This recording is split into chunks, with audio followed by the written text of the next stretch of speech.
ലൈംഗിക ബന്ധത്തിൽ ഏർപ്പെടുന്ന പലരും ഇത്തരം കാര്യങ്ങൾ ഡോക്ടർമാരിൽ നിന്നും മറച്ചു വെക്കാറുണ്ട്. ഒരു ദാമ്പത്യ ജീവിതത്തിന്റെ അവിഭാജ്യമായിട്ടുള്ള ഒരു ഘടകമാണ് ലൈംഗിക ബന്ധം എന്ന് പറയുന്നത്. ലൈംഗിക ബന്ധത്തിൽ ഏർപ്പെടുന്നതിന്റെ പൊരുത്തക്കേടുകൾ നിമിത്തം പല കുടുംബ ബന്ധങ്ങളും തകർന്നതായിട്ട് നമുക്കറിയാം. മൈഗ്രെയിൻ രോഗികളിൽ ഇത്തരത്തിൽ ലൈംഗിക ബന്ധത്തിൽ ഏർപ്പെടുന്ന സമയത്തോ അതല്ലെങ്കിൽ ലൈംഗിക ബന്ധത്തിന് ശേഷമുള്ള ദിവസമോ മൈഗ്രെയിൻ തലവേദനകൾ വരുന്നതായിട്ട് കണ്ടുവരാറുണ്ട്. ഇതിന്റെ പേരാണ് ഓർഗാസ്മിക് ഹെഡേക്സ് എന്ന് പറയും. ഇത്തരത്തിലൊരു തലവേദന കൂടുതലായിട്ടും സ്ത്രീകളിലാണ് കണ്ടുവരുന്നത്. ഇത്തരം തലവേദനകൾ ലൈംഗിക ബന്ധത്തിൽ ഏർപ്പെടുന്ന സമയത്തോ അതല്ലെങ്കിൽ അതിന് തൊട്ട് അടുത്തുള്ള സമയങ്ങളിലോ അതുമല്ലെങ്കിൽ അതിന്റെ അടുത്തുള്ള ദിവസം തന്നെ മൈഗ്രെയിൻ തലവേദനയായിട്ട് രൂപപ്പെടുന്നുണ്ടെങ്കിൽ നിങ്ങൾക്ക് ഒരുപക്ഷെ ഓർഗാസ്മിക് ഹെഡേക്ക് ആവാം എന്നുള്ളത് മനസ്സിലാക്കേണ്ടതാണ്. ഓർഗാസ്മിക് ആയിട്ടോ പ്രീ ഓർഗാസ്മിക് ആയിട്ടോ ഇത്തരത്തിലുള്ള ഹെഡേക്ക് സാധാരണയായിട്ട് കാണുന്നത് തലയുടെ ഒരു വശത്തോ അതല്ലെങ്കിൽ പുറകിലായിട്ടുള്ള വേദനയായിട്ടാണ്.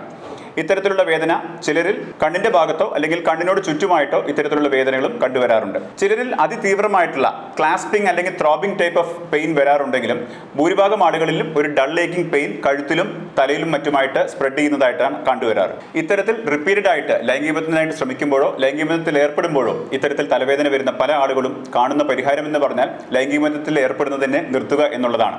അതല്ലെങ്കിൽ അത് വിരളമാക്കുക എന്നുള്ളതാണ്. ഇത്തരത്തിലുള്ള ആഗ്രഹങ്ങളെ അല്ലെങ്കിൽ ഇത്തരത്തിലുള്ള കാര്യങ്ങളെ നമ്മൾ തടഞ്ഞു വെക്കുന്നതോ നിർത്തുന്നതോ നമ്മുടെ പേഴ്സണൽ ലൈഫിനെ മാത്രമല്ല ഫാമിലി ലൈഫിനെ കൂടെ അല്ലെങ്കിൽ ഫാമിലി ലൈഫിന്റെ ഭദ്രതയെ കൂടെ ബാധിക്കുമെന്ന് കൃത്യമായിട്ട് ഓർത്തിരിക്കേണ്ടതാണ്. ഈ തരത്തിൽ ഫിസിക്കൽ റിലേഷനുമായിട്ട് ബന്ധപ്പെട്ട് സെക്ഷൽ ആക്ടിവിറ്റിയുമായിട്ട് ബന്ധപ്പെട്ട് നിങ്ങൾക്ക് തലവേദന വരുന്നുണ്ടെങ്കിൽ അത് നിങ്ങളുടെ ചികിത്സിക്കുന്ന ഡോക്ടറുമായിട്ട് തുറന്ന് സംസാരിക്കുകയും പ്രത്യേകിച്ച് ഒരു ഹോമിയോപ്പതി ചികിത്സയിലായിരിക്കുമ്പോൾ ഇത് നിങ്ങൾ ഡോക്ടറോട് തുറന്നു പറയുകയും ഇതിനാവശ്യമായിട്ടുള്ള മരുന്നുകളും ചികിത്സകളും ലഭ്യമാക്കുന്നുണ്ടെന്ന് ഉറപ്പാക്കുകയും ചെയ്യണം. മൈഗ്രെയിൻ അനുഭവിക്കുന്ന പല വ്യക്തികളും ഇത് ഡോക്ടർമാരിൽ നിന്ന് മാത്രമല്ല സ്വന്തം പങ്കാളിയിൽ നിന്ന് പോലും മറച്ചു വെക്കുന്നതായിട്ടാണ് നമ്മൾക്ക് മനസ്സിലാക്കാൻ സാധിക്കുന്നത്. നിങ്ങളുടെ പങ്കാളി ഇത്തരത്തിലൊരു മൈഗ്രെയിൻ രോഗിയാണെങ്കിൽ ഇത് തുറന്ന് സംസാരിക്കാനുള്ള ഒരു സാഹചര്യം നിങ്ങളുടെ വീട്ടിൽ ഉണ്ടാക്കുന്നുണ്ട് അല്ലെങ്കിൽ ലഭിക്കുന്നുണ്ട് എന്നുള്ളത് നിങ്ങൾ ഉറപ്പാക്കേണ്ടതാണ്. ഇത്തരത്തിലുള്ള ബുദ്ധിമുട്ട് നിങ്ങളുടെ പങ്കാളിയായിരിക്കുന്ന മൈഗ്രെയിൻ രോഗിക്ക് ഉണ്ടോ ഇല്ലയോ എന്ന് നിങ്ങൾ തിരിച്ചറിയേണ്ടത് നിങ്ങളുടെ സന്തോഷകരമായിട്ടുള്ള ദാമ്പത്യ ജീവിതത്തെ നന്നായിട്ട് സഹായിക്കും എന്ന് മനസ്സിലാക്കുക.